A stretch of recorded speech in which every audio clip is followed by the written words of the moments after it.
Good morning, friends. I'm Jiten Patel and welcome back to our YouTube channel eSchool 365. आज हमारा सब basic concept of chemistry का video number 4 है। ठीक है, अब तक हमने टिल नाउ हमने 3 वीडियो बनाया है इस पर, जिसपे हमने डिस्कस किया है सब बेसिक कॉन्सेप्ट ऑफ केमिस्ट्री का AMU जो होता है आपका एटॉमिक मास यूनिट। दूसरा टॉपिक हमने डिस्कस किया है वो है calculation of moles, atoms, ions and molecules. ठीक है, जिसमें हमने 20 क्वेश्चंस को सॉल्व किया है। आज हम स्टार्ट करते हैं पार्ट 4 से, जहां हम जो टॉपिक डिस्कस करने वाले हैं वो टॉपिक है परसेंटेज कंपोजिशन। हमारा पहला टॉपिक है परसेंटेज कंपोजिशन। दूसरा टॉपिक है हमारा मिनिमम मोलर मास, और तीसरा हमारा टॉपिक है empirical formula and molecular formula. तो आज हम इन 3 टॉपिक के बारे में डिस्कस करने वाले हैं। सबसे पहला टॉपिक है परसेंटेज कंपोजिशन। सबसे पहले परसेंटेज कंपोजिशन होता क्या है? तो परसेंटेज कंपोजिशन बाय मास होता है हमेशा। परसेंटेज कंपोजिशन बाय मास होता है। तो परसेंटेज कंपोजिशन बाय मास किसी भी कंपाउंड के अंदर कैसे ढूंढा जाता है? तो उसका तरीका होता है, जैसे हमने एक कंपाउंड लिया है एमोनिया, हम एक कंपाउंड लेते हैं एमोनिया, और हमें इसमें दो एलिमेंट प्रेजेंट है, एक है नाइट्रोजन और एक है हाइड्रोजन। ठीक है, हमें percentage composition by mass of nitrogen ढूंढना है, percentage composition by mass of nitrogen ढूंढना है इन अमोनिया। ठीक है, तो उसका फॉर्मूला रहता है, आपको मोलर मास लिखना पड़ेगा नाइट्रोजन का upon total molar mass into 100। तो नाइट्रोजन का मोलर मास होता है आपका 14, total molar mass of the ammonia होता है नाइट्रोजन का 14, हाइड्रोजन का 3 मिला के 17 इनटू 100। तो इस पर्टिकुलर फॉर्मूला से आपको एमोनिया के अंदर percentage composition of nitrogen by mass कितना है ये पता चल जाएगा। दूसरा एक, जैसे उसके साथ साथ हम हाइड्रोजन देख लेते हैं कि percentage composition of hydrogen in ammonia ढूंढना है। तो एक हाइड्रोजन एटम का मास होता है, एक मोल हाइड्रोजन एटम का मास होता है 1 ग्राम। यहाँ पे 3 मोल हाइड्रोजन के एटम है तो उनका मास हो जाएगा 3 ग्राम डिवाइड बाय 17 जो कि मोलर मास ऑफ एमोनिया है इनटू 100, क्योंकि हमें परसेंटेज ढूंढने हैं। क्लियर? वैसे ही और एक एग्जांपल ले लेते हैं H2SO4 में हमें सल्फर का परसेंटेज बाय मास ढूंढना है, परसेंटेज कंपोजिशन बाय मास ढूंढना है सल्फर का। तो उसके लिए भी तरीका सेम ही रहेगा। H2SO4 का टोटल मोलर मास होता है आपका 98, सल्फर का मोलर मास होता है 32, और चूंकि हमें परसेंटेज ढूंढने हैं तो हमें इनटू क्या करना पड़ेगा, इनटू 100 करना पड़ेगा। वही चीज अगर हमें H2SO4 में ऑक्सीजन के परसेंटेज बाय मास ढूंढने हैं, ऑक्सीजन का परसेंटेज कंपोजिशन ढूंढना है, तो हमें ऑक्सीजन एटम का, इस पर्टिकुलर कंपाउंड के अंदर 4 एटम है, ए ऑक्सीजन का मोलर मास होता है 16, और चूंकि इसके 4 एटम प्रेजेंट है तो 4 × 16 divide by 98 × 100। Molecular mass of H2SO4 remain always same, that is 98। Clear ये चीज इस पर्टिकुलर फॉर्मूला के लिए? तो ये 98 ही रहने वाला है। 4 नंबर ऑफ ऑक्सीजन के एटम है और 16 इनटू इट्स मोलर मास। तो ये होता है आपका परसेंटेज कंपोजिशन बाय मास। किसी भी कंपाउंड के अंदर, किसी भी गिवन कंपाउंड के अंदर अगर आपको किसी भी एलिमेंट का परसेंटेज कंपोजिशन बाय मास ढूंढना है तो आप इस फॉर्मूला से ढूंढ सकते हो। तो हम फॉर्मूला लिख देते हैं यहाँ पे।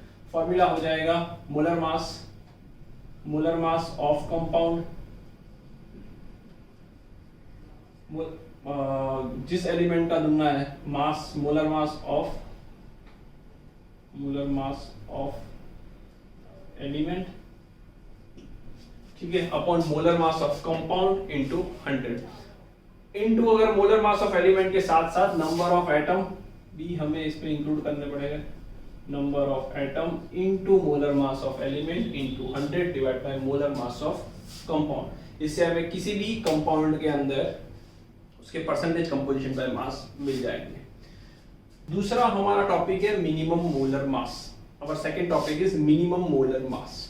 अब मिनिमम मोलर मास की डेफिनेशन समझने के लिए आपको समझना पड़ेगा कि जैसे मैं एग्जांपल लेता हूं H2SO4, ठीक है। तो H2SO4 का एक्चुअल मोलर मास होता है, actual molar mass is 98, actual molar mass is 98। Minimum molar mass में in case of minimum molar mass आपको कंसीडर करना पड़ेगा कि हर एक एलिमेंट का एक ही एटम प्रेजेंट है। Each element has only one atom present. Each element has only one atom present. ठीक है। तो अगर इस H2SO4 वाले केस में अगर मैं इसको ऐसे लिख दूं HSO, क्योंकि ये करेक्ट फॉर्मूला नहीं है H2SO4 का, बट हमें क्योंकि इसका मिनिमम मोलर मास निकालना है, तो मिनिमम मोलर मास निकालने के लिए हमें एक्चुअल मॉलिक्यूलर फॉर्मूला जो कि H2SO4 का है, H का 2SO4, उसमें मिनिमम मॉलिक्यूलर फॉर्मूला के केस में हमें हर एक एलिमेंट का एक एक एटम ही कंसीडर करना है। तो इसमें हमारा H का हो जाता है 1, सल्फर का हो जाता है 32 और ऑक्सीजन का हो जाता है 16। तो हमारा मिनिमम मोलर मास आ जाएगा 49, 1 + 32 + 16 = 49। तो ये हमारा मिनिमम मोलर मास होता है। तो मिनिमम मोलर मास की डेफिनेशन को हम इस तरह समझेंगे कि उस पर्टिकुलर कंपाउंड के जो एक्चुअल मॉलिक्यूलर फॉर्मूला है या उस पर्टिकुलर कंपाउंड में जितने भी नंबर ऑफ एलिमेंट प्रेजेंट है उसका एक्चुअल में एक ही एटम प्रेजेंट होगा, तब हम उसका मिनिमम मोलर मास निकाल सकते हैं। एम्पिरिकल फॉर्मूला, तो यहाँ मैं एक एग्जांपल लेता हूँ एक कंपाउंड का C6H12O6, ठीक है। ये मेरा मॉलिक्यूलर फॉर्मूला है फॉर द ग्लूकोज। तो एम्पिरिकल फॉर्मूला होता है, empirical formula is the simplest whole number ratio of various atom present in a compound. I repeat, is the simplest whole number ratio of various atom present in a compound, ठीक है। तो चूंकि हमें एक simplest whole ratio निकालना है, तो पहले तो कितने वेरियस नंबर ऑफ एटम है, तो इसमें वेरियस नंबर ऑफ एटम 3 है, एक है कार्बन, एक है हाइड्रोजन और एक है ऑक्सीजन। अब इसका एक्चुअल मॉलिक्यूलर फॉर्मूला हम जो यहाँ पे हमने दिया है, और एक्चुअल मॉलिक्यूलर फॉर्मूला क्या दिखाता है, या मॉलिक्यूलर फॉर्मूला हमें क्या बताता है, मॉलिक्यूलर फॉर्मूला हमें actual number of atom present in a compound दिखा देता है, actual number of various atom present in a compound. तो यहाँ पे ये इसका मॉलिक्यूलर फॉर्मूला है, और इसके बेसिस पे अगर मुझे इसका एम्पिरिकल फॉर्मूला लिखना है तो मुझे एक सिंपल रेशियो में इनको लिखना पड़ेगा। तो 6 की जगह मैं यहाँ 1 लिख लेता हूँ, यहाँ 2 और 1, ठीक है। तो इसका एम्पिरिकल फॉर्मूला कहने के लिए हो जाएगा CH2O, it's an empirical formula of glucose, ठीक है। It's nothing but simplest whole number ratio of various atom present in a compound, and molecular formula is nothing but the actual number of atom present in a compound. Clear यहाँ तक? तो हमने 3 डेफिनेशनों को discuss किया। हमारी पहली definition है percentage composition of by mass. किसी भी कंपाउंड के अंदर किसी भी एलिमेंट का परसेंटेज कंपोजिशन मास ढूंढने के लिए हमें फॉर्मूला दिया गया है, number of atoms into molar mass of element into molar mass of element into 100 divided by molecular mass of that particular compound। दूसरा हमारा होता है मिनिमम मोलर मास। मिनिमम मोलर मास ये होता है कि that particular compound में हर एक एलिमेंट का एटलीस्ट 1 एटम प्रेजेंट होगा, और तब उसका जो मास निकलेगा, मोलिकुलर मास निकलेगा, उससे हम कहेंगे मिनिमम मोलर मास। और हमारी थर्ड डेफिनेशन है empirical formula and molecular formula. Empirical formula क्या होता है? It's the simplest whole number ratio of various atom present in a compound, and molecular formula is nothing but the actual number of atom present in a compound. Clear? So now let's move to the question answer. Question number 1 है हमारा,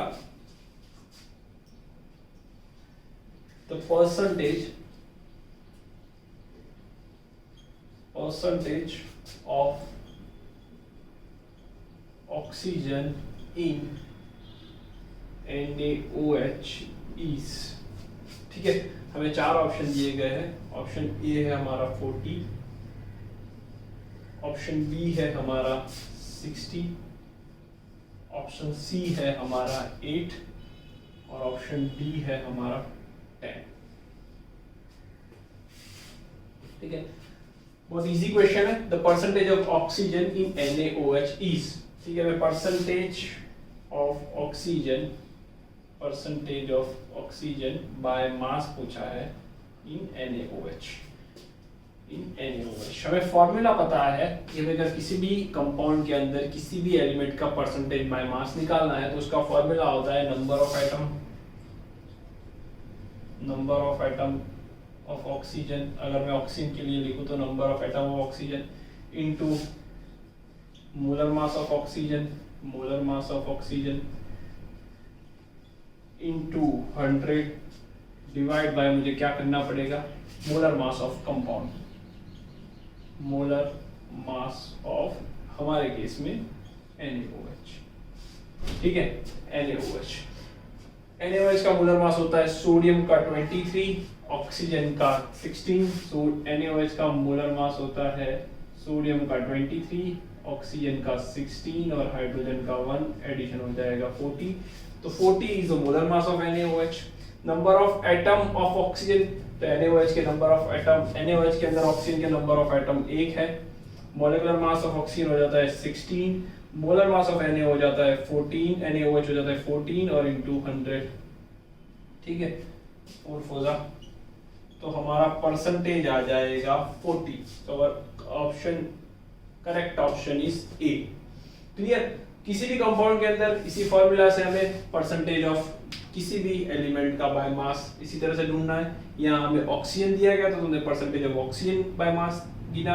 वहीं अगर हमें यहाँ sodium पूछ लेते, वही चीज अगर हमें यहाँ ऑक्सीजन ना देके सोडियम दिया होता, सोडियम पूछा होता कि सोडियम का कितना होता है, तो इसमें number of atom of sodium कितना है, number of atom of sodium कितना है, 1 ही है। मोलर मास ऑफ सोडियम कितना हो जाता है 23, total molar mass of NaOH कितना हो जाता है 14, ये तो सेम ही रहने वाला है, और इनटू 100 आपको मिल जाएगा percentage of sodium by mass in NaOH। Clear, very easy, correct option is a. Question number 2 है the percentage of nitrogen, the percentage of nitrogen in urea is about। ठीक है, 4 ऑप्शन दिए गए हैं। ऑप्शन ए है हमारा 46.66, option B है हमारा 85, ऑप्शन सी है हमारा 18.50 एंड ऑप्शन डी है हमारा 28। सेम मेथड से क्वेश्चन जाएगा। They were asking for percentage of nitrogen in urea. तो उसके लिए सबसे पहले हमें यूरिया का मॉलिक्यूलर फॉर्मूला पता होना चाहिए। तो molecular formula of urea is, यही होता है आपका NH2 sorry it's NH2CONH2। Okay, it's a molecular formula of urea NH2CONH2। सबसे पहले हमें यूरिया का मॉलिक्यूलर मास निकालना पड़ेगा। हमें फॉर्मूला तो ऑलरेडी पता ही है, परसेंटेज ऑफ नाइट्रोजन अगर हमें यूरिया के अंदर निकालने हैं तो सब फॉर्मूला क्या होगा, number of atoms of nitrogen, into molecular molar mass of nitrogen into molar mass of nitrogen into 100 और डिवाइड इसको किससे करना है, molar mass of urea,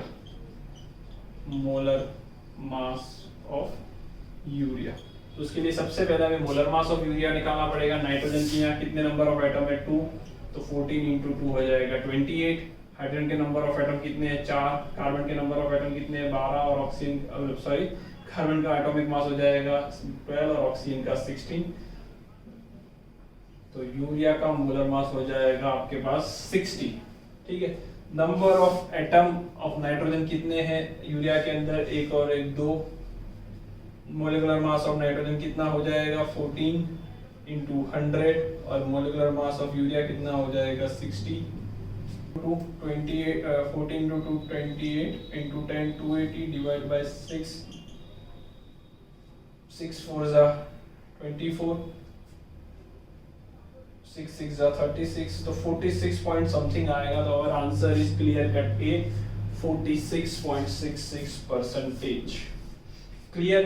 question के अंदर हमें कुछ भी पूछ सकते थे, मैं ऑक्सीजन का परसेंटेज बाय मास पूछ सकते थे, मैं नंबर ऑफ एटम ऑक्सीजन के कितने लिखने होते, जो 2 थे उसकी जगह 1 लिखेंगे। हमें मोलर मास ऑफ ऑक्सीजन कितना मिल जाता 16 into 100 divide by 60। Molecular mass तो यूरिया का 60 ही रहने वाला है। क्लियर, बहुत easy question. The percentage of nitrogen in urea is 46.6। So now let's do the third question, question number 3। The simplest formula of a compound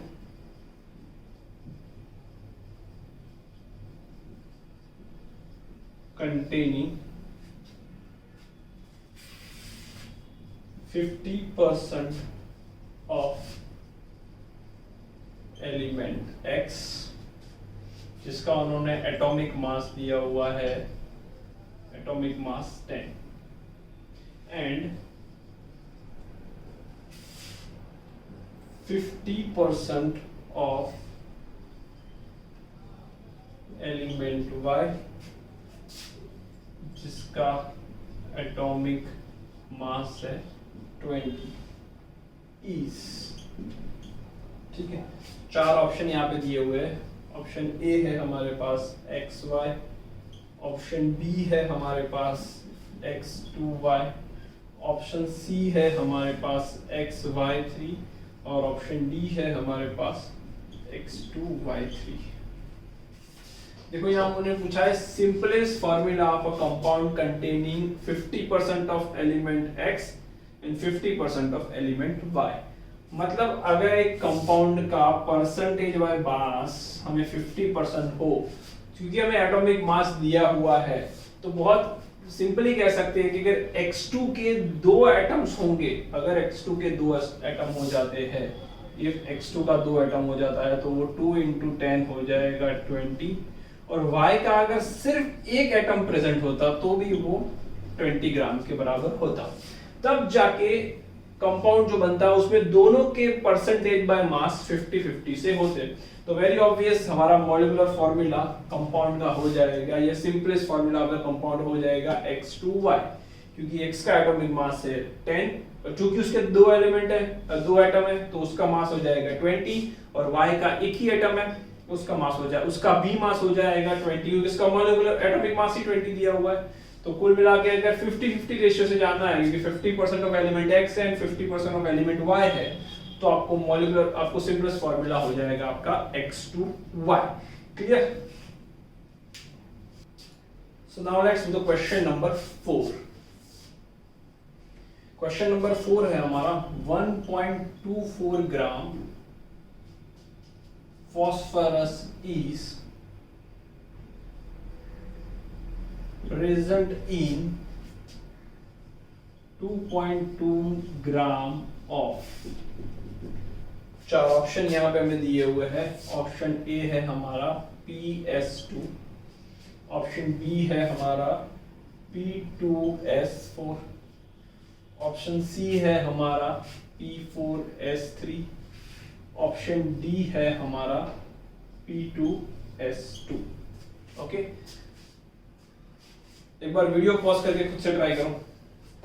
ठीक है, हमने जो प्रीवियस क्वेश्चन को सॉल्व किया समवॉट उसी टाइप का है। वहां हमें 2 अननोन कंपाउंड दिए थे, 2 अननोन एलिमेंट दिए थे X एंड Y, जिसका एटॉमिक मास हमें दिया हुआ था। यहाँ हमारे पास जो एलिमेंट प्रेजेंट है वो नोन है। तो क्वेश्चन है हमारा 1.24 gram of phosphorus is present in 2.2 gram of, और 4 ऑप्शन दिए गए हैं। तो सबसे पहले हम मोलर मास लिख लेते हैं। फॉस्फोरस का होता है 31 एंड सल्फर का होता है 32। 2 is the molar mass of phosphorus and sulphur. हम हर एक में रेशियो चेक करेंगे किस कंपाउंड के 2.2 ग्राम के अंदर हमें 1.24 ग्राम फास्फोरस मिलेगा। ठीक है, तो सबसे पहले हमें हर एक कंपाउंड के तो एक्चुअल मोलर मास निकालने पड़ेंगे। तो अगर हम PS2 की बात करें तो फास्फोरस का होता है 31 और सल्फर का हो जाता है 32 × 2 64, तो ये हो जाएगा हमारा 95। तो हम यहाँ पे कह सकते हैं कि 95 ग्राम अगर हमारे पास PS2 होता तो उसके अंदर 31 ग्राम फास्फोरस प्रेजेंट होता। अगर 95 ग्राम PS2 है तो 31 और हमें कितना दिया हुआ है 2.2, तो उसके अंदर कितना होगा, तो 31 × 2.2 डिवाइड बाय 95। अगर आप ये कैलकुलेशन करोगे, if you do this calculation, तो आपको मिल जाएगा आंसर 0.71। आपका आंसर होगा 0.71, जो कि मतलब इसका मतलब 0.71 ग्राम ऑफ फास्फोरस प्रेजेंट है। इसका मतलब हो गया 0.71 ग्राम ऑफ फास्फोरस प्रेजेंट है इनटू 2.2 ग्राम ऑफ PS2, लेकिन हमें 0.71 नहीं, हमें दिया हुआ है 1.24। सेकंड, अब ऑप्शन नंबर बी पर जाते हैं। तो ऑप्शन नंबर बी है हमारा P2S4। बेसिकली ध्यान से देखें तो जो ऑप्शन नंबर ए है, हमारा पास PS2, वो P2S4 का एम्पिरिकल फॉर्मूला होता है। ठीक है, तो एम्पिरिकल फॉर्मूला और एक्चुअल फॉर्मूला के अंदर एलिमेंट के रेशियो हमेशा सेम चलते हैं। ठीक है, तो 0.71 फास्फोरस इसमें भी आपको मिलेगा। तो वो ऑब्वियस है कि 0.71 तो नहीं ही पूछा है। ऑप्शन सी पर चलते हैं, तो ऑप्शन सी है हमारा P4S3। तो P4 हो जाता है 31 × 4, तो 31 × 4 हो जाएगा आपका 124, और आपको सल्फर पूछा है 3 एटम, तो वो हो जाएगा आपका 32 × 3 96, तो ये हो जाएगा आपका 10 12। ठीक है, तो बहुत ऑब्वियसली मोलर मास कितना है P2S4 का, P4S3 का मोलर मास आपको मिलता है 220। उसके अंदर फास्फोरस कितना है 124। तो अगर मुझे यहाँ पे कंपाउंड का 2.2 ग्राम दिया गया तो उसके अंदर कितना होगा, ऑब्वियसली आंसर विल बी 1.24, क्योंकि ये रेशियो से ही चल रहा है। अगर 220 के अंदर 124 है तो 2.2 के अंदर 1.2 फिर 24 हो गए। तो हमारा clear cut option is P4S3, option C. Clear, option D के लिए भी हम जा सकते हैं, बट क्योंकि हमारा ऑप्शन सी करेक्ट हो चुका है तो हमें ऑप्शन डी काउंट करने की जरूरत नहीं है। क्लियर क्वेश्चन, हमें क्वेश्चन ये पूछा था कि 1.24 gram phosphorus present in 2.2 gram of, तो हमने क्या किया कि हर एक का मोलर मास निकाल दिया। जैसे PS2 के केस में हमने 95 निकाला और चेक किया कि फास्फोरस का इसके अंदर कितना है 31, तो 2.2 के अंदर कितना आ जाएगा, तो आ जाएगा हमारा 0.7। वही चीज P2S4 के लिए की, लेकिन हमें पता है कि PS2 is empirical formula for P2S4, तो हमें करने की जरूरत नहीं है, वो रेशियो सेम ही आने वाले हैं। ऑप्शन सी के लिए गए तो वहां हमने पाया कि इसका मॉलिक्यूलर मास होता है 220, इसके अंदर फास्फोरस का 124, तो 2.2 के अंदर 1.24। Clear, now let's move to question number 5। Question number 5 है हमारा a compound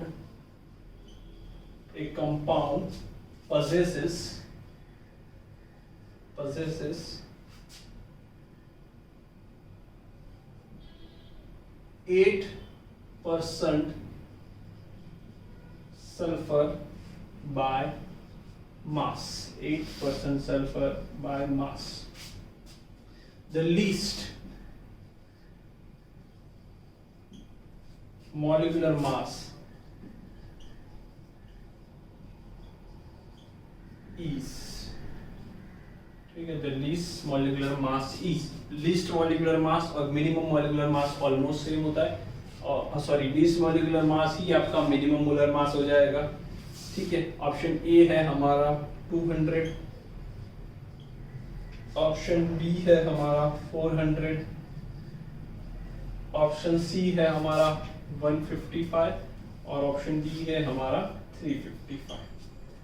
okay, the compound possesses 8% sulphur by mass, तो उसका लीस्ट मॉलिक्यूलर मास या मिनिमम मॉलिक्यूलर मास कितना होगा। ठीक है, तो हमने पहले भी पता किया था कि मिनिमम मोलर मास या लीस्ट मॉलिक्यूलर मास आपका होता है वो मास जिसमें आपका उस एलिमेंट का सिर्फ एक एटम प्रेजेंट हो। क्लियर, तो हमें एक एटम सल्फर का तो मास पता है दैट इज 32 ग्राम, एक मोल एटम सल्फर का मास हमें पता है वो होता है 32 ग्राम। इस क्वेश्चन में हमें पता है कि 8% सल्फर बाय मास दिया गया है और हमें पूछा है लीस्ट मॉलिक्यूलर मास। तो अगर सल्फर 8 ग्राम होता है, सल्फर 8 ग्राम होता है, तब उस कंपाउंड का मोलर मास कितना होगा? तब उस कंपाउंड का मोलर मास कितना होगा? कंपाउंड मोलर मास 100 होगा। कंपाउंड मोलर मास कितना होगा? 100 होगा। लेकिन सल्फर के एक मोल एटम का मास कितना होता है? 32 ग्राम। तो तब उस कंपाउंड का मोलर मास कितना होगा? तब उस कंपाउंड का मोलर मास कितना होगा? तो सिंपली कुछ नहीं करना है, 32 इंटू 100 डिवाइड बाय 8। तो उस कंपाउंड का मोलर मिनिमम मोलर मास या लीस्ट मोलर मास आपका हो जाएगा 400। लीस्ट मोलर मास या मिनिमम मोलर मास, कुछ भी कह सकते हो आप इसे। तो अवर ऑप्शन इज बी 400। ठीक है, जितना भी परसेंटेज दिया हो वो यहाँ लिख लो। इसका मतलब 100 ग्राम के अंदर 8 है, तो अगर खुद सल्फर 32 है तो कंपाउंड का मिनिमम मोलर मास कितना होगा? हमने पहले भी डिस्कस किया था कि मिनिमम मोलर मास वो होता है जब उस कंपाउंड के अंदर उस पर्टिकुलर एटम का एटलीस्ट 1 एटम प्रेजेंट हो। ठीक है, उससे ज्यादा हो सकते हैं, लेकिन जब मिनिमम की बात आती है तो हमें एक कंसीडर करना है। क्लियर? क्वेश्चन नंबर 6 है हमारा, बिल्कुल ही इससे पहले जो हमने क्वेश्चन डिस्कस किया था उसके जैसा ही है।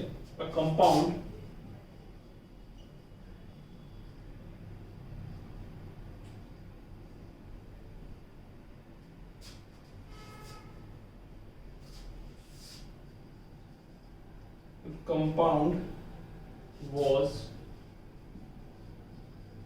found to contain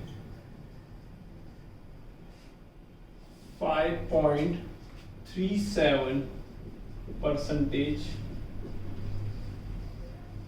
nitrogen by mass. What is the minimum? What is the minimum molecular mass of the compound is? ठीक है, 4 ऑप्शन हमें दिए हुए हैं।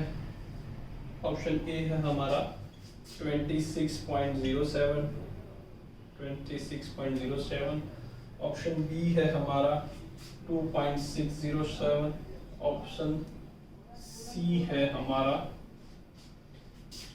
260.7 एंड ऑप्शन डी है हमारा none of this, none of this। Clear?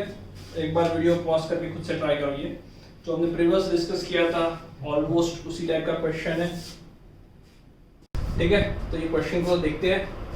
Simple type का question है, जैसे यहाँ लिखा हुआ है कि 5.37% नाइट्रोजन बाय मास। तो अगर मैं लिखूँ कि नाइट्रोजन कितना है 5.37 और कंपाउंड का मोलर मास तब कितना होगा?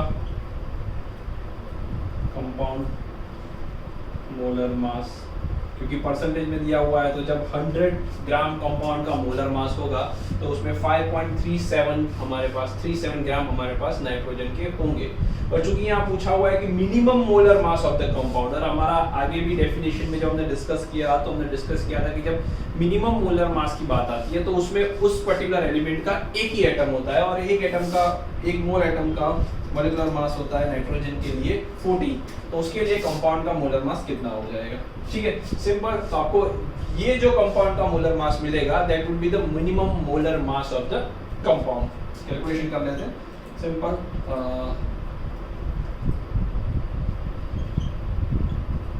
100/14 डिवाइड बाय 5.37। जब आप कैलकुलेशन करोगे तो आपको आंसर मिल जाएगा C, it is 260.7 gram is the minimum molar mass or minimum molecular mass of the compound. So now let's move the question number 7. Question number 7 है हमारा hemoglobin contains contains 0.33% of iron by weight. The molecular weight of hemoglobin is approximately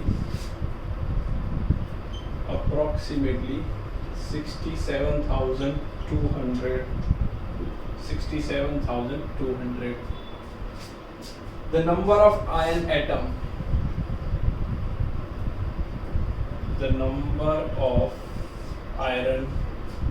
atoms present in one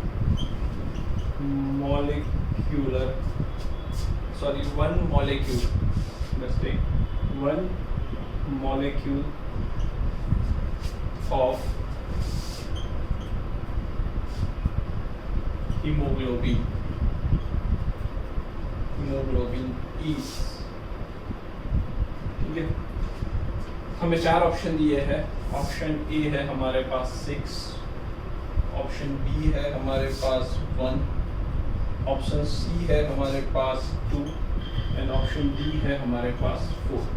ठीक है। Question में पूछा गया है the hemoglobin contains 0.33% of iron by weight. The molecular weight of the hemoglobin is approximately 67,200. The number of iron atom present in one molecule of hemoglobin. ठीक है। हमें यहाँ एक्चुअल मॉलिक्यूलर मास ही दिया हुआ है। हमें क्या निकालना है, कितने नंबर ऑफ आयरन के एटम प्रेजेंट है। तो सबसे पहली चीज हमें ये पता होना चाहिए कि आयरन का एटॉमिक मास कितना होता है। तो आयरन का एटॉमिक मास होता है 56। सो यहाँ में क्वेश्चन में दिया गया है 0.33% ऑफ आयरन बाय वेट। तो उसमें हम परसेंटेज बाय मास का फॉर्मूला लगाएंगे और percentage by mass percentage of Fe in haemoglobin. ठीक है। उसका फॉर्मूला क्या होता है, percentage of Fe is equal to number of atoms of Fe into molecular mass of Fe into molecular mass of Fe into 100 divided by molecular mass of compound या molecular mass of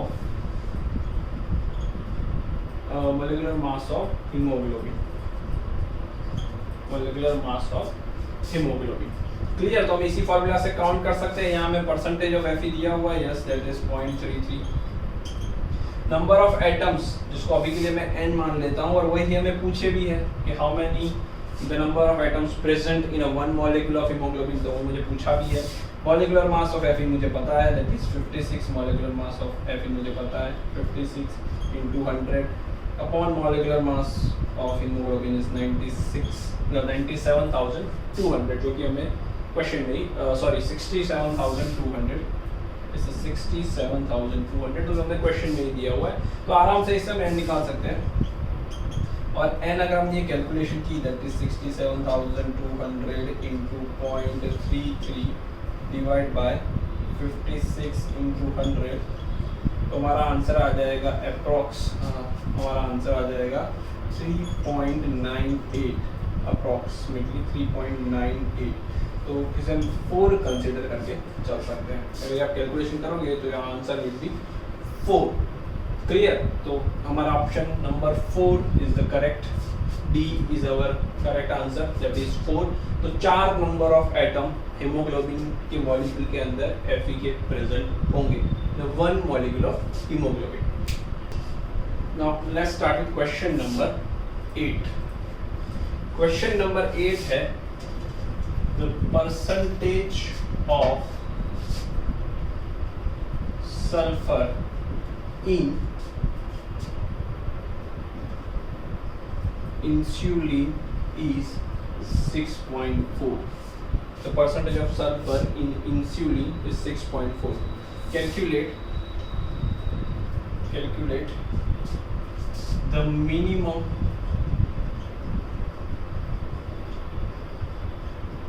molar mass of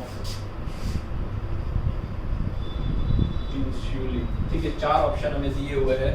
option A है हमारे पास 125, option B है हमारे पास 250, option C है हमारे पास 500 और option D है 750। Okay, बहुत सिंपल क्वेश्चन है। The percentage of sulfur in insulin is 6.4. Calculate the minimum molar mass of the insulin. एक बार खुद से ट्राई करो, वीडियो पॉज करके एक बार इक्वेशन को खुद से ट्राई करो। बहुत इजी क्वेश्चन है। ओके, चलो लेट्स ट्राई इट। हमें दिया हुआ है 6.4%। मिनिमम मोलर मास की डेफिनेशन होती है जिसमें एटलीस्ट उस पर्टिकुलर एटम का एक एटम प्रेजेंट हो, उस पर्टिकुलर एलिमेंट का एक एटम प्रेजेंट हो। ठीक है, मिनिमम मोलर मास की डेफिनेशन होती है कि उस कंपाउंड के अंदर उस एलिमेंट का एटलीस्ट 1 मोल प्रेजेंट हो। अगर हम 1 मोल की बात कर रहे हैं तो हमें पता है कि अगर हमने सल्फर की बात की तो अगर 6.4 ग्राम सल्फर प्रेजेंट है तब कंपाउंड का मास कितना होगा? कंपाउंड का मास होगा 100 ग्राम। ठीक है, लेकिन हमें मिनिमम मोलर मास पूछा गया है और मिनिमम के अंदर सल्फर का एटलीस्ट 1 एटम प्रेजेंट होगा। या 1 मोल की बात करें तो 1 मोल सल्फर प्रेजेंट होगा और 1 मोल सल्फर का मोलर मास हो जाता है 32। उस टाइम कंपाउंड का मास कितना होगा? सिंपल क्रॉस मल्टीप्लिकेशन ही करनी है आपको। क्लियर? तो ऑब्वियसली आपका आंसर आ जाएगा 500। पॉइंट को यहाँ शिफ्ट करोगे 10 टू द पावर ऊपर चला जाएगा, ये 2 ऐसे हो जाएगा 3 2 100। ये मैंने इसको 64 किया, 10 टू द पावर -1, ये 1 2 जा 6 1 32 जा 64 और ये आपका हो जाएगा, ये ऊपर गया तो ये 1000, यहाँ से अगर ये ऊपर जाता है तो 1000 और 2 divide by 1000 that is 5। Clear? तो option C is correct. 500 gram is the minimum molar mass of the insulin. So now let's do the question number 9. Question number 9 है हमारा a compound contains 4.07% hydrogen, 4.07% hydrogen, 24.27% of carbon and 71.65% of chlorine. ठीक है, then what would be its empirical formula? ठीक है, इसका empirical formula क्या होगा? 4 option जो हमें दिए हैं, वो है CHCl, ऑप्शन बी हमें दिया हुआ है C2H2Cl2, ऑप्शन सी जो हमें दिया हुआ है CHCl2 और ऑप्शन डी है जो हमारा वो है CH2Cl।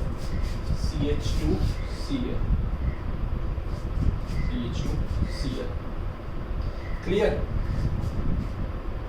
तो चलो इस क्वेश्चन को करते हैं।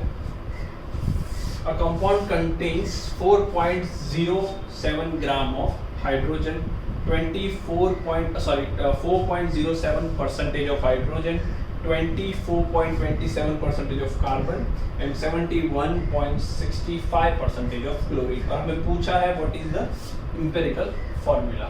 ठीक है, तो सबसे पहले ये याद रखना है जब भी हमें empirical formula ढूंढना है तो जो percentage of element का उन्होंने दिया हुआ है, percentage of hydrogen उन्होंने जो दिया हुआ है, ठीक है, उसको हमें डिवाइड करना है। हम ये मान लेते हैं कि हमारे पास 100 ग्राम ऑफ द कंपाउंड है, तो इसका मतलब ये हो गया कि हमें 100 ग्राम के अंदर कितने ग्राम दिए हुए हैं? 4.0 ग्राम ऑफ हाइड्रोजन।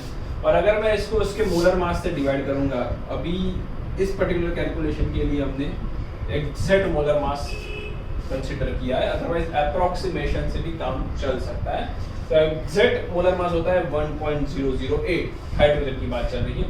वही चीज यहाँ परसेंटेज ऑफ हाइड्रोजन अगर मुझे जैसे दिया था वैसे ही परसेंटेज ऑफ कार्बन क्या हो जाएगा आपका, परसेंटेज ऑफ कार्बन मुझे यहाँ दिया हुआ है दैट इज 24.27 और उसके मुझे डिवाइड करना पड़ेगा 12.01 which is exact molar mass of carbon. Similar way मुझे यहाँ पे और किसका परसेंटेज दिया हुआ है, परसेंटेज ऑफ क्लोरीन दिया हुआ है, परसेंटेज ऑफ क्लोरीन दिया हुआ है विच इज नथिंग बट 71.65 और उसको मुझे डिवाइड करना पड़ेगा उसके मोलर मास से। ठीक है, जब मैं ये कैलकुलेशन करूँगा, when I do this calculation, मेरे पास एक रेशियो आएगा। अगर मैंने इसको डिवाइड किया तो मेरे पास वैल्यू आएगी 4.04, इसकी वैल्यू आएगी मेरे पास 2.02 और इसकी भी वैल्यू आएगी 2.02। ठीक है, 4.07 को 1.008 से डिवाइड करने पर हमें वैल्यू मिलेगी 4.04, 24.27 को 12.01 जो कि कार्बन का मोलर मास है उसको डिवाइड करने पर हमें मिलेगा 2.02 और क्लोरीन की जो हमें मास परसेंटेज में दिया हुआ है वो है 71.65। अगर मैंने उसको उस क्लोरीन के molar mass say that is 35.45 से डिवाइड किया तो भी हमारी वैल्यू आएगी 2.02। तो बेसिकली इसको अगर हम अप्रोक्सीमेशन मान ले तो ये हो जाएगा 4, ये हो जाएगा 2 और ये भी हो जाएगा 2।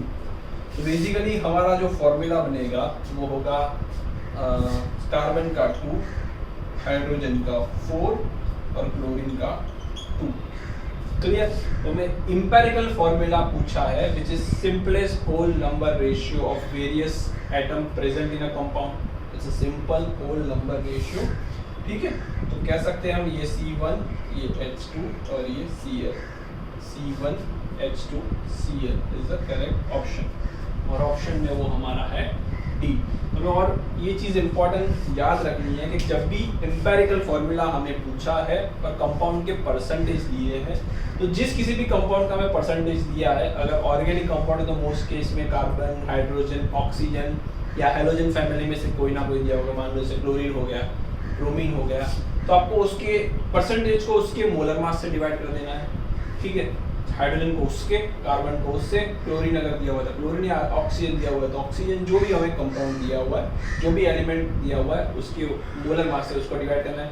हमें एक फिक्स नंबर्स मिलेंगे, जिसको हम रेशियो में कन्वर्ट करेंगे। जैसे यहाँ हमें एक फिक्स नंबर मिला 4.04, 2.02, 2.02 और हम जब रेशियो में कन्वर्ट किया तो हमें पता चला कि 422 है, तो which is equal to nothing but 1 to 1। Clear? It's 1 to 1। तो ये हमारा एम्पिरिकल फॉर्मूला कैलकुलेट करने का क्वेश्चन है।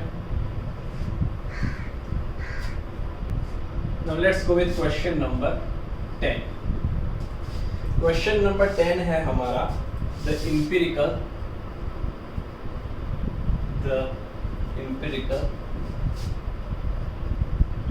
formula of a compound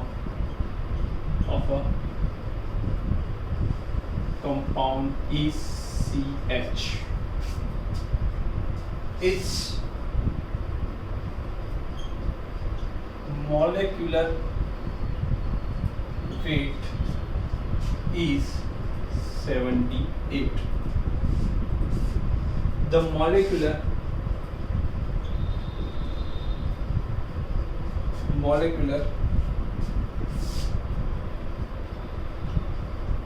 formula of the compound will be। ठीक है, मैं 4 ऑप्शन दिए हैं। ऑप्शन ए है हमारा C2H2, ऑप्शन बी है हमारा C6H6, ऑप्शन सी है हमारा C3H3 एंड ऑप्शन डी है हमारा C4H4। ठीक है,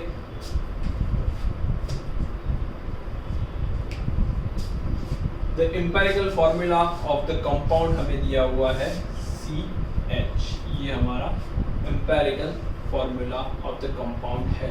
एंड द मॉलिक्यूलर वेट हमें दिया हुआ है, मॉलिक्यूलर वेट दिया हुआ है इट्स 78। ठीक है, तो एक हमेशा ये फॉर्मूला रहता है आपके पास कि अगर आपको n मतलब कितने नंबर ऑफ एटम, क्योंकि यहाँ 1:1 की रेशियो से जा रहा है, तो उसको मैं CnHn भी बोल सकता हूँ, मतलब जितने कार्बन के एटम होंगे उतने ही हाइड्रोजन मॉलिक्यूल के एटम, हाइड्रोजन के एटम होंगे। ठीक है, तो एक फॉर्मूला होता है, अगर हमें ये n ढूंढना है तो हमें हमेशा करना पड़ेगा मॉलिक्यूलर वेट, हमेशा करना पड़ेगा molecular weight divide by empirical weight, divide by empirical weight. अगर आपने मॉलिक्यूलर वेट को एम्पिरिकल वेट से डिवाइड कर दिया तो हमें वो नंबर ऑफ एटम का रेशियो जो n होता है वो मिल जाएगा। तो यहाँ हमें मॉलिक्यूलर वेट तो दिया हुआ है 78, डिवाइड बाय यहाँ से मैं अगर एम्पिरिकल वेट निकालता हूँ तो कार्बन का हो जाता है 12 और हाइड्रोजन का हो जाता है 1, तो ऊपर मिला के 13। तो अगर मैं 78 डिवाइड बाय 13 करता हूँ तो मेरा आंसर आ जाता है 6। तो मेरा जो मॉलिक्यूलर फॉर्मूला बनेगा वो होगा C6H6। क्लियर, हमारा करेक्ट ऑप्शन होगा बी। तो जब भी हमें नंबर ऑफ एटम पूछा है किसी भी कंपाउंड का, एम्पिरिकल फॉर्मूला दे दिया है, मॉलिक्यूलर वेट दे दिया है, और हमें पूछा है what would be the molecular formula, तो हमें सिंपली क्या करना है, मॉलिक्यूलर वेट को डिवाइड कर देना है एम्पिरिकल वेट से। चूंकि हमें एम्पिरिकल फॉर्मूला दिया हुआ है तो हम एम्पिरिकल वेट निकाल सकते हैं, और कंपाउंड में क्वेश्चन में अगर आपको मॉलिक्यूलर वेट दिया हुआ है तो आपको डिवाइड कर देना है मॉलिक्यूलर वेट को उसके एम्पिरिकल वेट से, and you will get the exact number of atom. ठीक है, आपको पता चल जाएगा कि कितने नंबर ऑफ एटम प्रेजेंट होंगे कंपाउंड के अंदर। Clear, now let's move to question number 11। Question number 11 है हमारा, an oxide of a metal M contains 40% by mass of oxygen. Metal M has atomic mass 24, atomic mass of 24, atomic mass of 24.